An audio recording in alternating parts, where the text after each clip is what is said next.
Gusto lang ho namin kumuha ng pinakahuling update.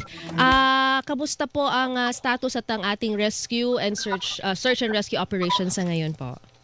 Okay. As of this time, nandito pa rin ako sa location ng pinangyarihan. Mm. Minomonitor po natin.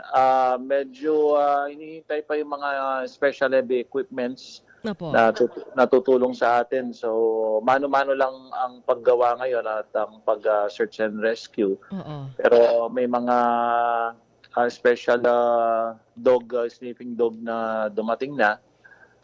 So kailangan pa ng tulong ng ating gobyerno para ma-retrieve ang mga na-trap sa loob ng gumuhong building, na 9-story building. Opo pero sa ngayon po, meron ba kayong mga naririnig? Meron bang signs of life? O maaaring hindi lang nakukuha pero may mga boses po ba kayo naririnig sa ngayon dyan, Kapitan? So far wala pang latest na information diyan. Ang nakausap lang po natin yung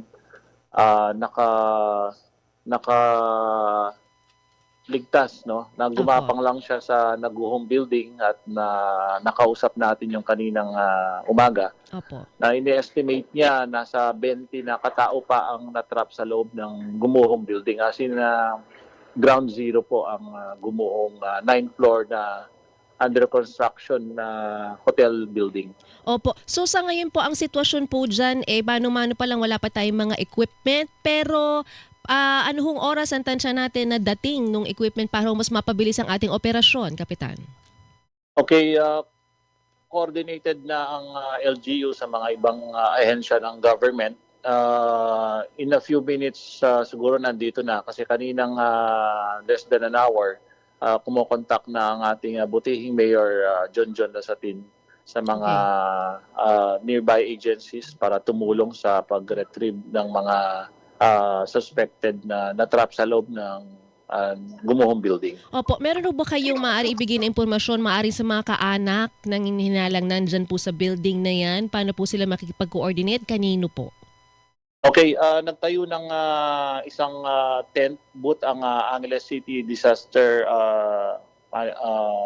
ang Angeles City DRMMC para nakipag-ugnayan ng mga ibang pamilya. Kanina nakausap din natin ang isang barbecue vendor na natrap ang kanyang pamilya. Opo. Na nasa loob ng basement, doon natutulog dahil nga nandun ang barracks ng mga construction workers na natabunan. So, yung pamilya niya nandun pa sa loob na ayaw naming palapitan dahil nagpupumilit siya. So, nakipag-coordinate na lang dun sa booth ng disaster team ng LGU.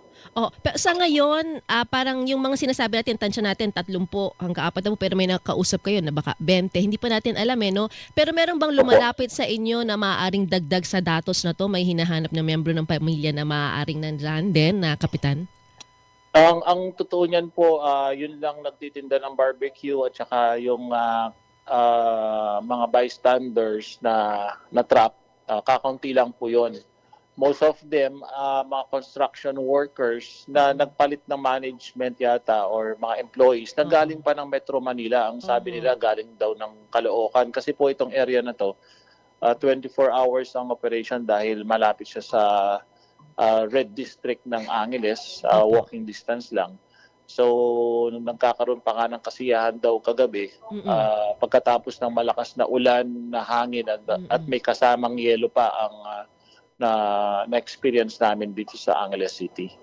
So yun po yung dahilan, parang sobrang lakas, kaya parang daw may ipo-ipo, tama ho ba? Hindi pa confirm kung ipo-ipo, pero malakas na hangin. Pero hindi po siguro yun ang dahilan. Pero somehow, may effect din yun dahil yung building na gumuho ay surrounded by tall buildings din, no?